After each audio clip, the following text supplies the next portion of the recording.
Today's PC build is for Asus Paswan-G from Lahan. उहाँको PC को लागि हामीले युज गरेका छौं A208 एलिगेन्ट व्हाइट कलर को केसिङ र हामीले उहाँको मदरबोर्डमा युज गर्नेवाला छौं A520M A Pro black motherboard र हामीले यसमा प्रोसेसर को लागि युज गर्नेवाला छौं Ryzen को 5600G प्रोसेसर हामीले युज गर्नेवाला छौं भने हामीले यसमा SSD को लागि युज गर्नेवाला छौं Zen 4 को 256GB SSD र हामीले यसमा RAM को लागि युज गरेका छौं Transcend को DDR4 16GB 3200Hz RAM and guys हामी यसमा कुलिङ को लागि युज गर्नेवाला छौं यो हाम्रो एयर कुलर यो चाहिँ हाम्रो RGB वाला एयर कुलर रहेको छ but guys if you guys want then तपाई चाहिँ यसमा आफ्नो बजेट भराएर यसमा तपाई लिक्विड कुलर पनि एड गर्न सक्नुहुनेछ एन्ड फर पावर सप्लाई हामीले चाहिँ यसमा 500 वाट को एन्ड भ्याल को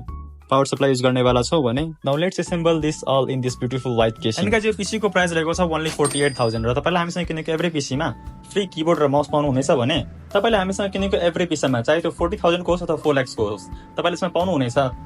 1 year hardware warranty life time software warranty र तपाईले नेक्स्ट 5 years को लागि चाहिँ फ्री सर्भिसिङ पनि पाउन सक्नुहुनेछ so if you are willing to build your dream PC then do contact us now let's build this PC